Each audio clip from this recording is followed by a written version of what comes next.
Man, I can't tell you how much this next clip got under my skin because it shows you exactly, they're so transparent.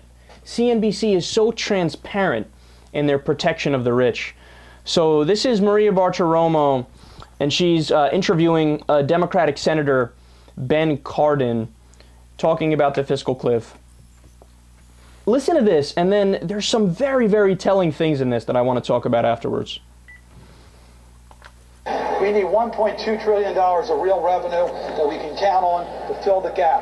That is the minimum amount. You can get $1.2 trillion by changing the tax code. That means eliminating loopholes. Are you prepared to vote to eliminate the loophole of charitable deductions? Are you prepared to put that on the table? No. No. Are you prepared to put on the table the mortgage deduction? Will you put on the table the mortgage deduction? Yes or no? I am not going to make a decision in the next couple of days. Are you prepared to take away the carried interest loophole? Are you prepared to take away the carried interest loophole? Yes or no? Are you interested in me responding? Because you're talking about $1.2 trillion in revenue, all you said is no. You're not prepared to put anything on the table. People are not stupid. I know they're not. You are. They expect the Congress to act in the right way. I'm not going to vote today on changing a tax code provision without knowing the impact of it. We're now a few days away from Christmas. The easiest way to get the revenues is to get the rates from the higher income tax. That's all you want to do. That's it. It's your way or the highway. Raise the rates on the rich. No other way. Your way or the highway. Senator, that's where we are. Next time, Senator, next time, let me answer the questions. It'd be very nice if you would later. You've answered quite clearly. Senator Cardin, we thank you for joining us, and we will catch up with you again, I am certain, sometime soon. I don't know. You know, Scott, it's frustrating because here we are with 11 days left in the year. They've had 13 months to do this, and now we're all...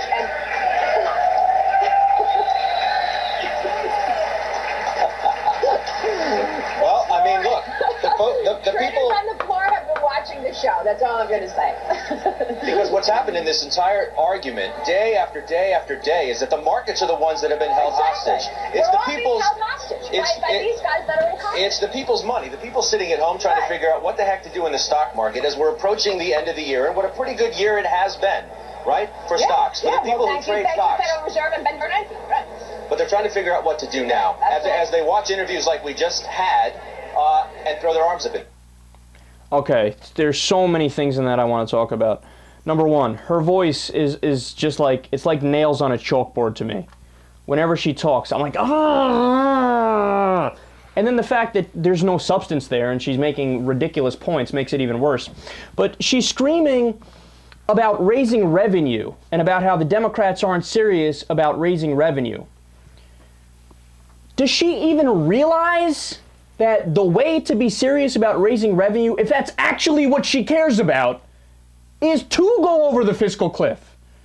What happens when you go over the fiscal cliff?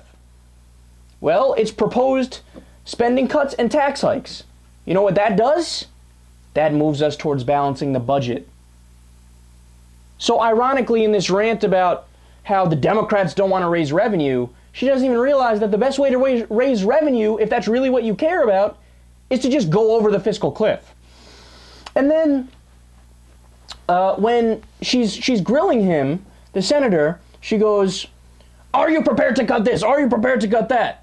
And the things that she was listing there, just to couple them, the charitable deduction and the mortgage deduction, the things that she was listing there are things that help the middle class and things that nobody wants to cut in the polls. Nobody in America wants to cut those things. But there she is. See, this is what I mean when I talk about how CNBC exists to protect the rich. She's screaming down a Democratic senator, essentially saying, why don't you want to hurt the middle class? Why don't you want to hurt the middle class at the expense of the rich? Oh, all you want to do is raise taxes on the rich. Oh, all you want to do... By the way, I love when she said, oh, so you just want to raise taxes on the rich. It's your way or the highway, huh? No, Maria, I don't know if you realize this. We had an election about this particular issue. And the American people said, we agree with Obama. We want to raise taxes a little bit on people making over $250,000. So it's not like it's your way or the highway, Mr. Democratic Senator. It's the American people's way, Maria Bartiromo.